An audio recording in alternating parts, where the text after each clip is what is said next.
Hi, how are you doing?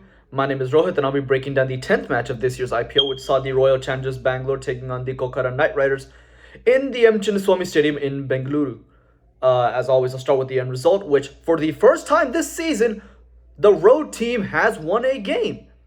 The Kolkata Knight Riders win by 7 wickets in what was a relatively comfortable chase after they won the toss and elected to bowl, having RCB put a total on the board first, and RCB puts up a total of 182. Keep in mind that this is the Chinnaswamy Stadium, so 180 is around par, so this is roughly around a par score.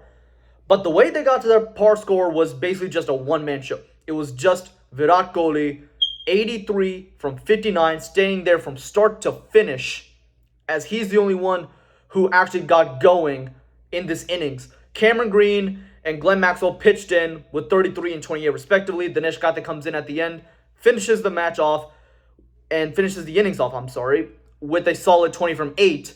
But it all came down to just Virat Kohli being there from start to finish. And looking at the innings, you're thinking, okay, Kohli had a solid innings. He was there from start to finish, and he helped lead the total to 180. But here's the problem with that. When you look at the total of 180 in the context of a T20 match, you scored 180 runs in 120 balls. So you're scoring 1.5 runs per ball, which would be a strike rate of 150.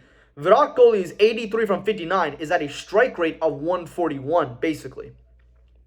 So Kohli scored at a lower strike rate than what the team overall strike rate effectively was. And so what that does is it lowers the high end of what the team could potentially score. So yes, Kohli did have a good outing, but I personally do not believe that his innings was good for RCB as a whole.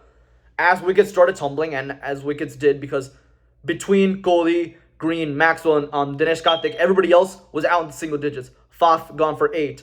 Rajat Patidar and Anuj Rawal both gone for 3 each. So you have double digit, single digit, double digit, double digit, single digit, double digit. So wickets were falling, and they tended to fall kind of close to each other. So what Kohli should have done, in my opinion, is after Patidar gets out, he should have formed the striker a bit more to try and press the issue and to try and accelerate more. And if he gets out, okay, then it's up to Dinesh Karthik and whoever comes after him to give the normal back and impetus that they normally do. But because Kohli stayed, RCB's overall top-end run scoring got lowered a bit. So they probably could have gone closer to around 190, 200 if Kohli tried to accelerate, but Kohli didn't. RCB as a whole couldn't, and so they ended up with 182. But now we look at the Kolkata batting innings, and it was just a massacre from ball one. The Knight Riders got 180. They got 80 in the power play, so that's already 100 runs. They only got 100 runs left. That's huge. Phil Salt gave a solid start with 30 from 20. Sunil Narine was the player of the match. He took a wicket in the first innings, and then he gave a massive start for the Knight Riders for their chase. 47 from 22 opening the innings, and this is an innings that's going to give Gautam Gambhir and the rest of the Kolkata coaching staff saying like, hey, if Sunil Narine can do this, we should continue with the Sunil Narine opening experiment. And so this one game is probably going to vindicate that for them. And so we're going to see Sunil Narine opening for the Kolkata Knight Riders in the future. Going down the order, Venkatesh Iyer scores a very rapid 50 and a very mature 50 at that, which also kept the innings going. Shreyas Iyer also chips in with 39. The pick of the bowlers for the Royal Challengers Bengaluru, Vijay Kumar Vaishak, who only gave up 23 runs in his 4 overs. So that's less than run a ball, which is very impressive considering the fact that KKR got this at a run rate of 11.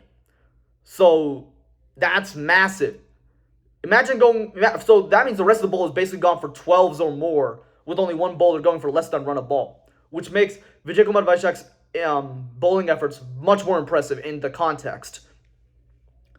So this was just an outright one-sided affair, and it kind of starts with RCB's failure from a lot of their batters, and also the fact that they couldn't accelerate properly to get a bigger total on the board. And then you couple that with poor power play bowling and explosive power play batting from Kolkata, and you basically have the recipe for a massacre right there, and that's what we saw. And it ended up ending the home team's 9-game winning streak to open this year's IPL. And so where do you go from here? Well, if you're RCB, the one thing you take away from this is Kohli, you can rely on him to stay through the innings. That's a positive. Can you rely on him to up the ante, up the scoring, get you up from 180 towards that 190, 200? I don't know. But he can stay. He gives you that stability at that one end. So you should now look to think, okay, what can we get from the other guys at the other end? Should they start going so Kohli can stay in this anchor role? And if you're Kolkata, the positive is just that opening partnership is very explosive, very powerful. When they're at their peak, as they were today, they can mow down totals. And that helps you set up the rest of a chase, or it gives you a good platform to set up a total if you're batting first. So that works both ways.